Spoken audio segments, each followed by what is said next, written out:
हर बच्चे 10th में peer pressure की वजह से या किसी के कहने की वजह से साइंस को ले लेते हैं। पर अब साइंस में आने के बाद 11th में भी कैसे जैसा तैसा निकल जाते हैं। 12th में पहुंचने के बाद उनको ऐसा लगता है कि अब साइंस मेरे लिए सही फील्ड नहीं है। तो अब क्या करें? क्या वो फंस गया? क्या उसका करियर खत्म हो गया? क्या आगे उसको कोई राह नहीं है? ऐसा बिल्कुल नहीं है। साइंस एक ऐसी फील्ड है जहां पर अगर आपने 12th साइंस से किया है तो आप कॉमर्स की तरफ भी जा सकते हैं, आर्ट्स की तरफ भी जा सकते हैं जी। ये ऑप्शन आपको मिलता है। ये वाहिद साइंस में स्पेशलिटी है। हाँ, आर्ट्स वाले उल्टा नहीं आ सकते। अगर कोई आर्ट्स 12th आर्ट्स करके कहे मुझे इंजीनियर बनना है, वो पॉसिबल नहीं होगा। पर अगर कोई 12th साइंस करके कहे कि मुझे कॉमर्स में ग्रेजुएट करना है, बिल्कुल हो सकता है। तो रिवर्स में पॉसिबल है। तो अगर कोई ऐसा बच्चा है जिसने 12th साइंस ले लिया है, अब समझ में नहीं आ रहा कि दिल नहीं हो रहा कि आगे मैं साइंस में अच्छा नहीं कर पाऊंगा, कोई बात नहीं, आपके पास बहुत सारी अपॉर्चुनिटी खुली है। आप कोई ना कोई अपॉर्चुनिटी को इंशाल्लाह ग्रैब कर सकते हैं। माशाल्लाह। अब नेक्स्ट क्वेश्चन जो मैं कर रहा हूँ वो हमारे वसीम सर से, जो यहाँ बैठे हुए हैं हमारे वसीम सर। ये थीम कॉलेज ऑफ इंजीनियरिंग में मैकेनिकल इंजीनियरिंग डिपार्टमेंट के एचओडी हैं, हेड ऑफ डिपार्टमेंट है माशाल्लाह। तो इतनी खामोशी से बैठे हैं, लेकिन इंजीनियर यही बनाते हैं। तो मैं सर से सवाल करता हूँ कि सर, एक सवाल इस तरह से आया है कि एक बच्चा, एक स्टूडेंट बीटेक इलेक्ट्रिकल इंजीनियरिंग में, उसके 15 पेपर्स बैकलॉग हैं और 2 साल से प्रिपरेशन कर रहा है, क्लियर नहीं कर पाता। कुछ टिप्स अता फरमाएं। बिस्मिल्लाहिर्रहमानिर्रहीम। अगर 15 पेपर उसके बैक हैं और अगर 2 साल से नहीं कर पा रहा है, तो अगर वो रिसेंटली अगर उसके इतने सारे बैक हैं, तो इसकी वजह ये भी एक है कि कोविड के अंदर ज़्यादातर बच्चों को लिखने की आदत नहीं थी। अब यही वजह है, जो हमारा ऑब्जर्वेशन हम पेपर अभी चेक कर रहे हैं कि बच्चे लिखते ही नहीं कुछ। क्योंकि जैसे हमारे सलमान भाई ने बताया कि याद करने की बेहतरीन टेक्निक ये है कि वो लिखे उसको। आजकल बच्चों के पास, हमारा ज़माना मतलब आज से 10 साल 20 साल पहले अगर आप चले जाएं, तो उस ज़माने में इतना डिजिटलाइज चीज़ें नहीं थी। किताबें लाइब्रेरी से ली जाती थी, उसको नोट्स बनाई जाती थी। आजकल ऐसा होता है कि सारी चीज़ें मोबाइल पे अवेलेबल है, तो बच्चे सारी चीज़ें मोबाइल पे लिखते पढ़ते रहते हैं। और होता ऐसा है कि उसकी वजह से उनकी आंखों पर, दिमाग पर इतना स्ट्रेस आ जाता है तो याद ही नहीं रहता सुना। जी। पढ़ते तो बहुत कुछ हैं उन लोग, लेकिन याद नहीं रहता है।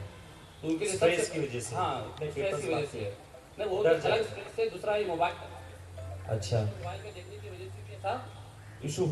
अच्छा। बच्चों के लिए बेहतर है। हेलो हेलो, बच्चों के लिए बेहतर है कि वो जो है, अगर मोबाइल से पढ़ते हैं तो एग्जाम के वक्त में पढ़े। अच्छा। एग्जाम से पहले पढ़ लें और उसके नोट बनाएं, तो हाँ। बाद में वो एग्जाम के वक्त पढ़ सकते जी। हैं। बाद में वो एग्जाम के वक्त पढ़ सकते सर ये कहना चाहते हैं कि आप जो स्क्रीन, जो वीविंग होता है वो टाइम, स्क्रीन टाइम कम करें, उसको स्टार्टिंग में आप कर लें, उसको उससे फ़ायदा कर लें हासिल, लेकिन एग्ज़ाम के टाइम पे जो नोट्स आपने प्रिपेयर किया है उसको आप रेफ़र करें। तो ये एक टेक्निक होगी जिससे आप अपने एग्ज़ाम्स को क्रैक कर सकते हैं। और दूसरा ये है कि इंजीनियरिंग के अंदर कमोबेश 40 सब्जेक्ट हैं जी, लेकिन सारे सब्जेक्ट डिफिकल्ट नहीं है। मुमकिन है जो 15 सब्जेक्ट आपके बचे होंगे उसमें कुछ आसान भी होंगे, कुछ हार्ड भी होंगे।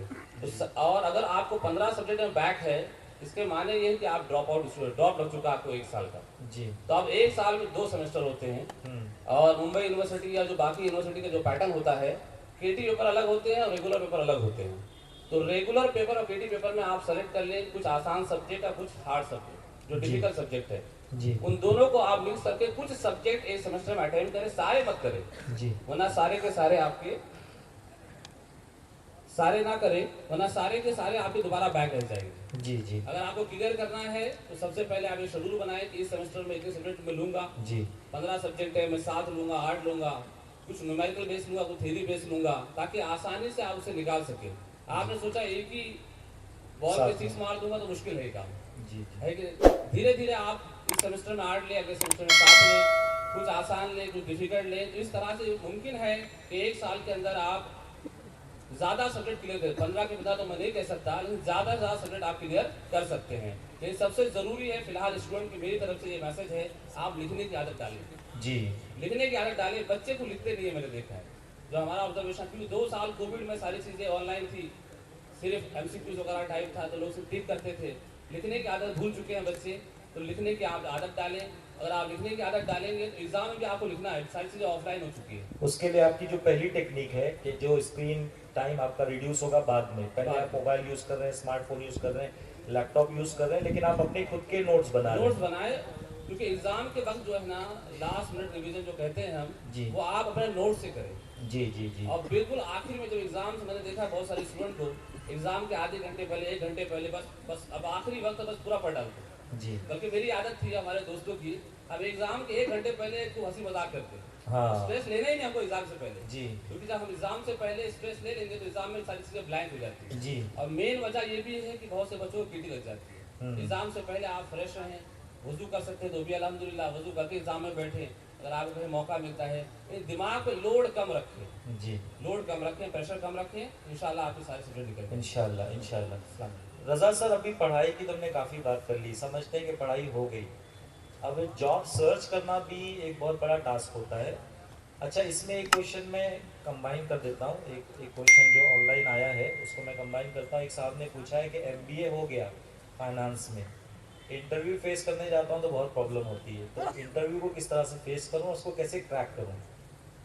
इंशाल्लाह ताला कोशिश करूँगा कि वक्त बहुत कम है, तो जितना वक्त हो उसमें कोशिश करूँगा इसका जवाब देने के लिए। मैं एज एन HR काम कर चुका हूँ, तो मैं आपको ये बता सकता हूँ कि कंपनीज में हमेशा ओपनिंग होती है। मैं जब भी किसी से मिलता हूँ जो ये बोलता है कि नौकरी नहीं है या जॉब नहीं है, बेरोजगार हूँ, तो मुझे बहुत अफसोस होता है, क्योंकि हम जब HR के तौर पर काम करते हैं, या जब भी हम सबकी कंपनी में जहाँ जहाँ हम काम कर रहे हैं, हर कंपनी में वैकेंसी है, हर कंपनी में वैकेंसी है, बट हम वो वैकेंसी पर पहुंच नहीं पा रहे हैं, हम उस जॉब तक पहुंच नहीं पा रहे हैं, इसलिए हमारे पास जॉब नहीं। तो मैं कुछ चीज़ें बताऊंगा उन लोगों के लिए जो जॉब सर्च कर रहे हैं। इंशाल्लाह ताला अगर ये चीज़ें आप फॉलो करेंगे तो आपको ज़रूर फ़ायदा मिलेगा। सबसे पहली चीज़ है आपका रेज्यूमे बनाना। बहुत इंपॉर्टेंट है कि एक अच्छा रेज्यूमे बनाएं। अभी हमारा मामूल ये है कि हम साइबर कैफे वाले के पास जाते हैं और वो कुछ तो बायोडेटा जैसे कुछ लिखकर हमको दे देता है। पहले तो CV, बायोडेटा और रेज्यूमे ये 3 अलग अलग चीज़ें हैं। अभी आज वो मौजू नहीं है, वरना डिटेल में गुफ्तगू करते हैं उस पर। बट एक रेज्यूमे डिटेल आप बना लीजिए, डिटेल रेज्यूमे बना लीजिए, और अच्छा दिखने वाला। ब्लैक एंड व्हाइट रेज्यूमे के दिन गए। एक अच्छा क्रिएटिव रेज्यूमे जिसमें आपके बारे में पता चल रहा है कि आप कौन है, आप क्या स्ट्रेंथ्स रखते हैं, कैसी स्किल्स आपके अंदर हैं, कौन सी स्पेशलिटीज लेकर आएंगे कंपनी के अंदर, ये बना लीजिए।